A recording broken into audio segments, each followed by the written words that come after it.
안녕하세요. 남시의 서재 남시입니다. 오늘은 LH 신혼희망타운 계약을 진행한 후에 자금 조달 계획서를 쓰는 방법에 대해서 함께 알아보도록 하겠습니다. 저는 최근에 화성 능동 신혼희망타운에 당첨이 되었기 때문에 자금 조달 계획서를 쓰는 방법에 대해서 조금 알아보았습니다. 정확히는 주택 취급 자금 조달 및 입주 계획서라는 이름을 가진 이 자금 조달 계획서 한번 쓰는 방법과 함께 주의사항을 알아보도록 하겠습니다. 참고로 저는 조정 대상 지역 기준으로 작성을 하였기 때문에 증빙 서류에 대한 내용이 없습니다. 그래서 혹시라도 그 증빙 서류에 대한 내용을 찾기 위해서 들어오셨다면 여기 링크를 클릭하시면은 그 내용을 찾으실 수 있습니다.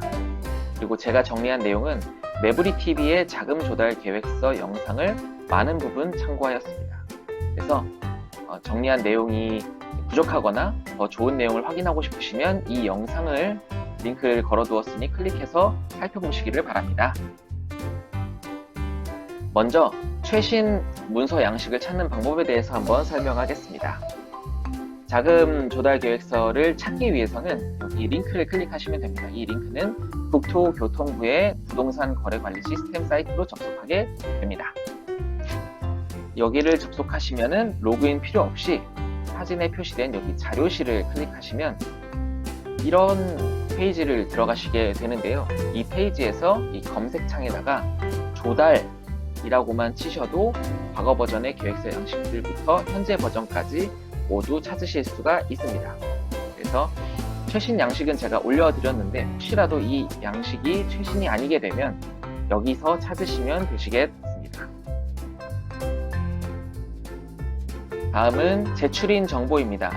여기는 본인의 계약을 하신 분의 내용을 적으시면 되시겠습니다. 틀리지만 않으시면 될 것 같아요. 다음은 자금 조달 계획입니다. 자금 조달 계획을 보시면 자기 자금과 차입금으로 이루어져 있습니다. 자기 자금은 여기다가 적으시는 것이고요. 차입금을 여기다가 적고 이제 합계를 적으시게 됩니다. 그래서 저는 차입금부터 설명을 하겠습니다. 차입금이 더 크겠죠? 저는 이제 70%를 받을 거니까 차입금이 더 클 거기 때문에 차입금부터 설명하고 자기 자금으로 넘어가겠습니다. 일단 이 합계는 옵션비를 포함한 주택가를 이제 적으시면 됩니다. 차입금부터 설명을 해볼 건데요. 차입금에는 여러 가지가 이제 적으실 수 있도록 칸들이 많이 있는데 제가 생각했을 때 차입금은 이러이러한 것들이 있을 수 있겠다라고 생각한 부분들, 그런 것들을 한번 말씀을 드려보고 그것은 여기 쓰면 됩니다 라고 설명을 해보겠습니다. 먼저 주택담보대출입니다. 저는 모기지 대출을 한도까지 받을 계획이기 때문에 이 대출은 주택담보대출이죠. 주택담보대출 칸에다가 적으시면 됩니다. 알아봤는데 예상 주택가, 그때 2년 반 뒤니까 2년 반 정도 후에 얼마나 오를지를 예상해서 그 주택가를 기준으로 70%를 적어도 괜찮다고 합니다. 그래서 예를 들면 분양가가 현재는 3억인데 이제 2년 혹은 3년 뒤에 4억까지 오를 것이다 라고 판단이 되면 그 70%인 2억 8천만 원을 적어도 괜찮다라는 것이지요. 다만 너무 근거 없는 수치를 적게 되면 조사의 대상이 되실 수 있으니까 유의하셔야 됩니다. 다음은 이제 매매 후에 나는 전세를 줄 것이다. 그러면 이제 전세 보증금을 받겠죠. 그래서 그것을 가지고 자금 조달을 하겠다라고 생각하신다면 이제 임대보증금에다가 적으시면 되시겠지요.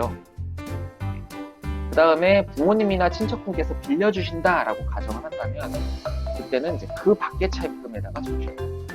그리고 누구한테 빌렸는지를 적으셔야 되죠. 너무 지원금이 많으면 이제 증여로 판단하고 증여세가 나오게 됩니다.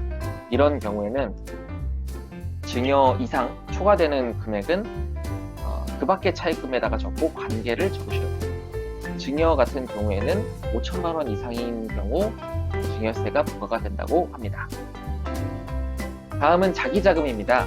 자기자금은 이제 아까 말씀드렸듯이 자기자금이 될 수 있을 만한 것들을 제가 한번 적어보고 그것은 어디다가 적어야 되는지, 어느 칸에 적어야 되는지를 한번 설명해 보겠습니다. 먼저 전세보증금입니다.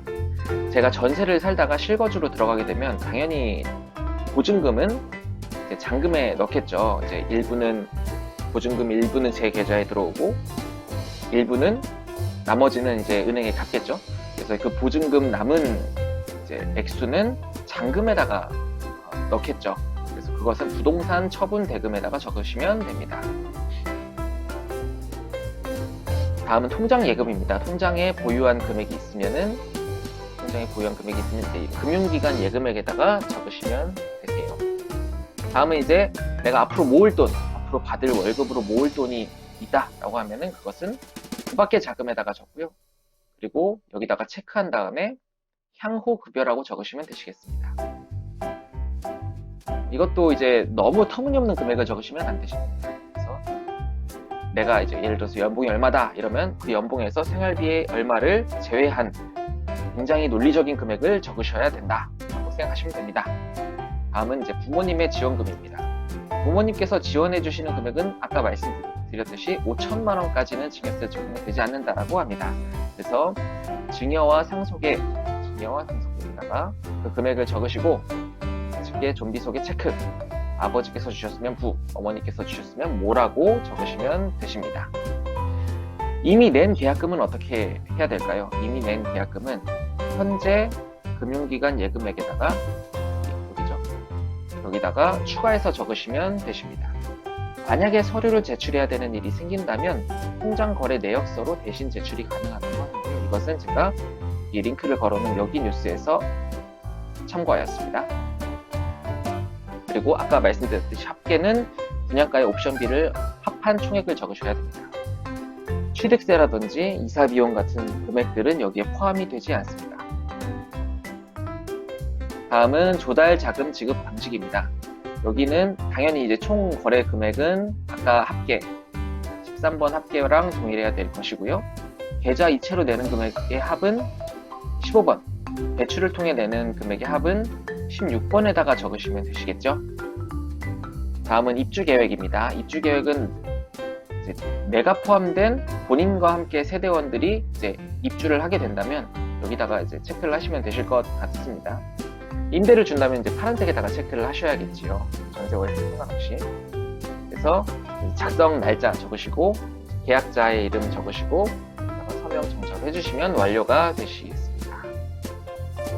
다음은 주의사항입니다. 이제 제가 쓰면서 좀 쉽게 쓸 수 있도록 한번 적어봤는데요. 주의사항 같은 경우에도 이제 좀 짧게 적었습니다. 그래서 첫 번째는 터무니없는 금액을 적지 않아야 하겠습니다. 연봉에 큰 인상이 있을 것이다. 혹은 주택 가격이 급격히 상승할 것이다. 혹은 주식이 엄청나게 오를 것이다. 라는 기대는 나만이 할 수 있고, 이제 감사하시는 분들은 그런 생각을 하지 않으시지요. 그래서 논리적인 근거를 제출 가능한 수준의 금액을 적으셔야 하겠습니다.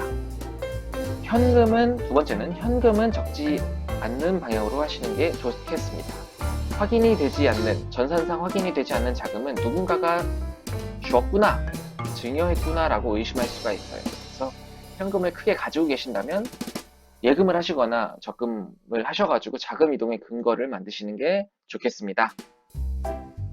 다음 세 번째로는 최대한 간단하게 적는 게 좋겠습니다.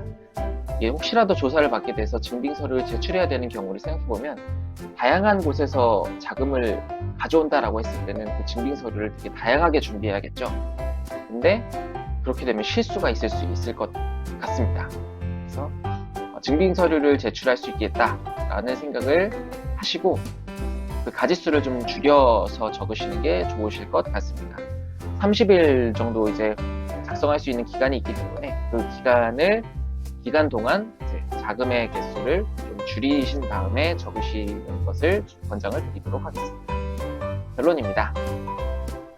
이번에 이제 저도 계약을 하고 자금 조달 계획서를 제출해야 된다는 얘기를 듣고 작성을 준비해 보면서 참 한국에서 부동산을 매매하는 것이 참 힘들다라는 생각을 했습니다. 저는 이제 자금 조달 계획서를 찾아보기 위해서 어떻게 쓰는지 찾아보기 위해서 이것저것에 검색을 많이 해봤는데 자세하게 어떻게 적어야 된다라고 적혀져 있는 곳이 많지 않더라고요. 그래서 쉽지 않다. 그래서 저도 나중에 또 작성을 해야 될 때는 이걸 참고해야겠다라는 생각으로 작성을 해봤습니다. 저는 참고로 증빙서류를 또 정책이 언제 또 바뀌어서 제출해야 된다라고 할지 모르니까 미리 좀 만들어두면 어떨까라는 생각을 하고 있습니다. 분양에 아무래도 이제 이 글을 보고 계신다면 분양에 당첨이 되었기 때문에 이제 보고 계실 것이다 라고 생각하게 됩니다. 자금 조달 계획서를 작성하신다고 하신다면 일단은 축하를 드리고요. 작게나마 좀 도움이 되셨기를 바랍니다. 주의사항 같은 경우에는 저도 이제 짧게 적었기 때문에 다른 글들도 많이 참고하셔서 실수하지 마시고 입주를 잘 하실 수 있기를 바랍니다. 오늘도 고생하셨습니다.